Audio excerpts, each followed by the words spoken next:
তুই ওই বাড়িটায় গেছিস, টিকতে পারবি তো? শুনেছি ওই বাড়িতে বেশি দিন কেউ থাকতে পারে না, রাতে বাড়িটা জীবন্ত হয়ে ওঠে। তা শুনি একটু, ওই বাড়িতে কেন লোকে বলে যে ভূত আছে? না মানে আমি তো এই বাড়িতে থাকতে যাব, তো আমাকে তো জানতে হবে যে বাড়ির আশেপাশের পরিবেশটা কিরকম, বলো আমাকে।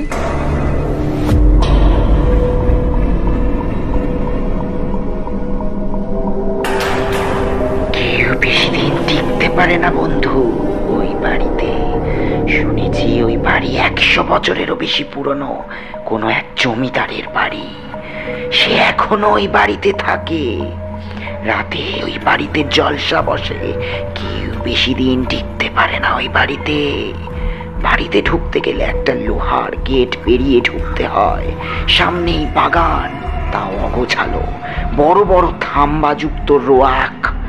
সেদিক থেকে হেঁটে গেলে বাড়ির দরজা এবং একটা খালি জঞ্জালপূর্ণ জমি আছে, সেটা বড়ই অগোছালো, এলোমেলো।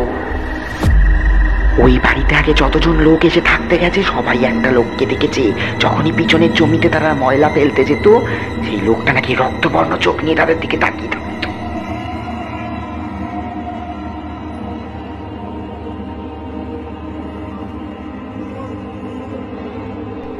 মনে মনে ভাবলাম এরকম জঞ্জালময় একটা পরিবেশে আমি থাকবো কি করে, তাই সামনের গ্রাম থেকে একটা মহিলাকে ডেকে আনলাম।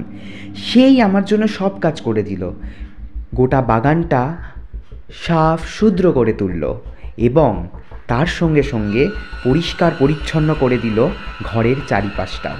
আমিও হাতে হাতে অনেকটাই করলাম, যতটা পারা যায়।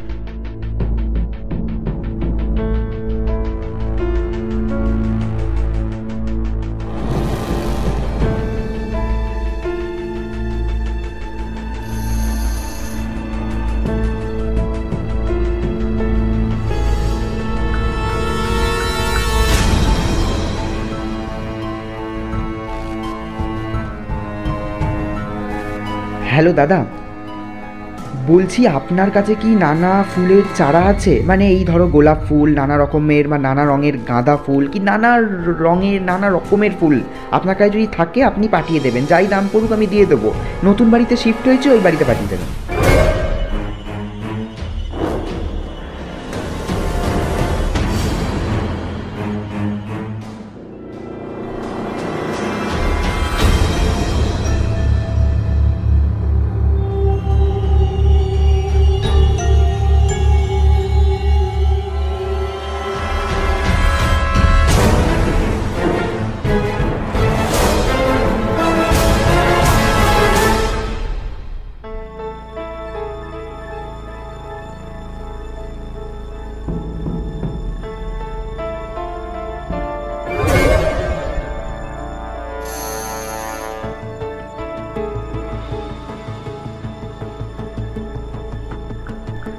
সুন্দর করে বাড়ির পরিবেশটাকে আমি সাজিয়ে তুললাম, সুন্দর বাগান করলাম, বাড়ির ভিতরেও যত সব জঞ্জাল ছিল সব দূর করলাম, সুন্দর করে সাজিয়ে তুললাম।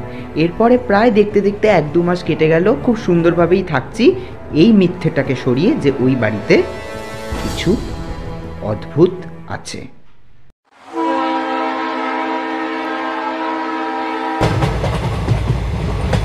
সেদিন রাতে এক্সপ্রেস ট্রেন ধরে কাজ থেকে ফিরছিলাম, ট্রেনের কামরা প্রায় ফাঁকা ছিল। হঠাৎ দেখি জল খেতে গিয়ে যে আমার বোতলটা নেই, তাই ভাবলাম সামনের স্টেশনে নেবে, জলের বোতলটা নিয়ে নেব। শুনছ, তোমার নাম কি দীনেশ?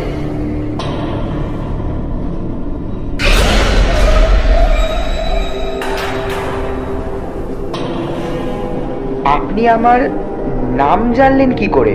ওইসব কথা ছাড়ুন, আপনি যে ট্রেনে নামবেন ওই ট্রেনে আর উঠবেন না, বারবার বলছি উঠবে না। কি বলছেন কি আপনি? এই মাঘ মাসের শীতে আমি কি এই স্টেশনে রাত কাটাবো? আপনি কি পাগল হয়ে গেছেন? আর শুনুন, আমি ওইসব চক্রে টকরে আর পা দেবো না। আমি জানি এগুলো সব আপনাদের চাল, এখানে থাকতে বলছেন। তুমি আমার দেখাশোনা করে, তাই জন্য আমি বলছি ওই ট্রেনে আর উঠবেন না। আজকে রাতটা স্টেশনে কেটিয়ে দেন। আরে আপনি কি? আপনাকে আমি চিনি না। ছাড়ো ছাড়ো ছাড়ো, ওই ট্রেনটা ছেড়ে দেবে তো, পথ ছাড়ো, যেতে হবে তো। একি আপনি হাত দিয়ে আটকাচ্ছেন কেন? ছাড়ুন, ট্রেনটা চলে যাবে তো, ছাড়ুন পথ।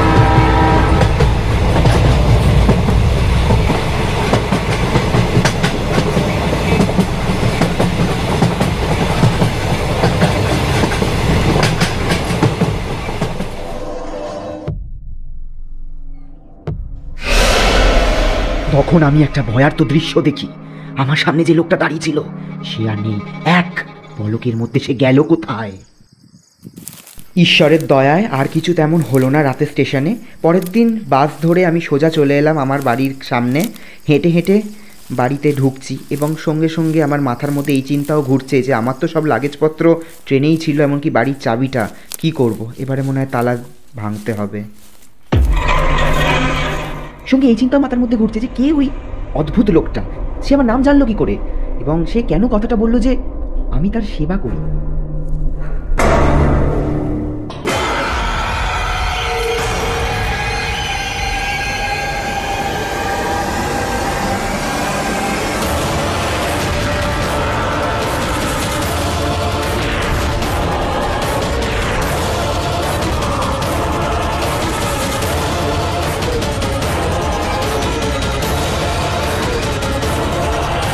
হতভম্ব হয়ে যাই। বাড়ির সামনে আমার লাগেজ এবং তার মধ্যে চাবি। এটা কি আশ্চর্য ঘটনা।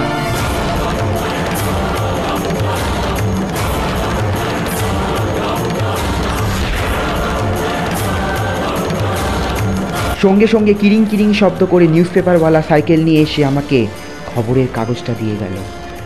বাড়ির সদর দরজা খুলে ভিতরে লাগেজটা রেখে যখন নিউজ পেপারটা হাতে নিয়ে পড়তে শুরু করি, এমন একটা নিউজ আমি দেখলাম যা আমাকে চমকে দিল। কাল রাতের সে এক্সপ্রেস ট্রেন, আমি যে স্টেশনে নেমেছিলাম তার ঠিক পরের স্টেশনেই ট্রেনটায় আগুন ধরে গেছিল এবং গোটা ট্রেনের যে কটা প্যাসেঞ্জার ছিল কেউ বাঁচতে পারেনি। কেউ না, অগ্নিদগ্ধ হয়ে সবাই মারা গেছে।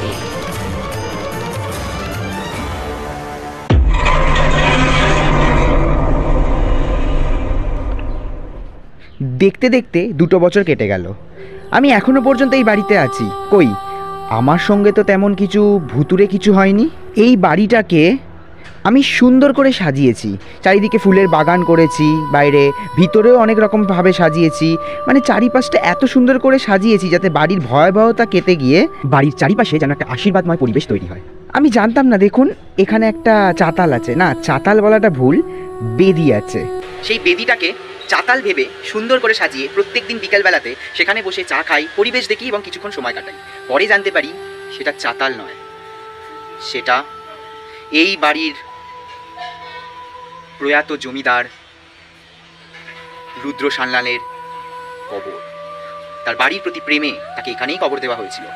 সেই কবরকে আমি সুন্দর করে ফুল দিয়ে সুন্দর করে সাজিয়েছি, সাজিয়ে আমার অজান্তেই সেখানে বসে সময় কাটিয়েছি। আর হয়তো এটাই আমার জীবনে সবথেকে বড় আশীর্বাদ হয়ে নেমে এসেছে। 2 বছর আগে স্টেশনে ঘটে যাওয়া সেই ইনসিডেন্টের কথা মনে পড়ে। সেখানে একটা লোক এসে আমাকে বাঁচিয়ে দিয়ে গেছিলো, অদ্ভুতভাবে বিপদের হাত থেকে রক্ষা করে দিয়ে গেছিলো। সেই লোকটার সঙ্গে আজ দেখা হয়নি, কিন্তু আমি জানি সেই লোকটা কে। সেই লোকটা কেউ নয়, এই বাড়িরই জমিদার। তার বাড়িকে আমি সুন্দর করে যত্ন করছি, তার বাড়িকে আমি সুন্দর করে সাজিয়ে তুলেছি, তাই জন্য তার আশীর্বাদ আমার উপর আছে, তার ভয়াবহতা নয়। আজ পর্যন্ত যে বা যারা এই বাড়িতে এসছে তারা বাড়িটাকে পরিষ্কার করা তো দূরের কথা, আরও অপরিষ্কার, আরও জঞ্জালপূর্ণ করে তুলেছে। তারা বাড়িটাকে বাড়ির মতো করে ভালোবাসতে পারেনি, তাই জন্য তারা সেই জমিদারে সেই ভয়ঙ্কর রূপটা দেখেছে, কিন্তু আমি তা দেখলাম না। আমার একটা বিশ্বাস এই বাড়ির প্রতি জন্মে গেছে যে এই বাড়িতে আমি একা নই, আমার সঙ্গে থাকে রুদ্রপ্রতাপ সান্যাল।